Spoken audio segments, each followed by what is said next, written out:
కల్తీ లేని తల్లిపాలు కల్తీ ఉంటుందా కదా.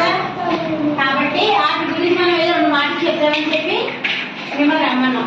ఎందుకు రోజు మనకి రైట్ స్వచ్ఛత గురించి జయశ్రీ మేడం గారు మనందరినీ ఉద్దేశించి మాట్లాడదామని చెప్పి వాళ్ళ ఉదయం నుంచి కూడా హాస్పిటల్ని మన విలేజ్లోనే ఫోకస్ పెట్టి పొద్దున్న నుంచి కూడా 9 గంటలకు 8:30 వచ్చారు మేడం.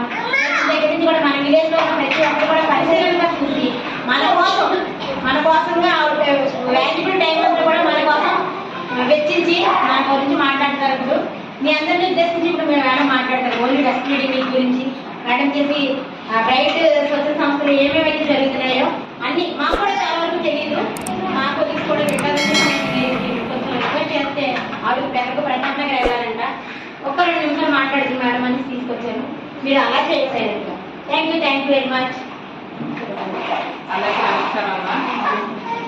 బ్రైట్ స్వచ్ఛంద సేవా సంస్థ నుంచి మేము వచ్చాము. మా బ్రైట్ స్వచ్ఛంద సేవా సంస్థ 2015 నుంచి ప్రోగ్రామ్స్ చేస్తూనే ఉన్నాము. అంటే కార్యక్రమాలు చేస్తూ అందరికీ కొన్ని చోట్ల అయితే ఏమైనా హెల్ప్ కావాలంటే చేస్తున్నాం. వాటిలో మేము హెల్త్, ఎడ్యుకేషన్, ఎన్విరాన్మెంట్ అంటే వీటి మీద మేము ఫోకస్ చేస్తూ వర్క్ చేస్తున్నాం అనమాట.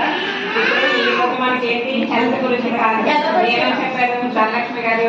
ఇక్కడ ఈ ఏరియాలో మేము చాలా రోజుల నుంచి సర్వీస్ చేస్తున్నాము. కానీ ఏంటంటే ఈరోజు మీరు ఇప్పుడు వచ్చారు కదా,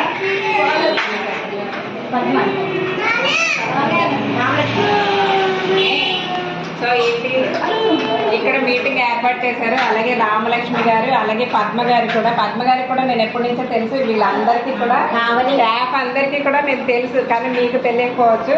సో వీళ్ళందరూ కూడా మీ గురించి సర్వీస్ చేస్తూ మీ పిల్లల గురించి కూడా సర్వీస్ చేస్తున్నారు. దాన్ని గుర్తుపెట్టుకోవాలి.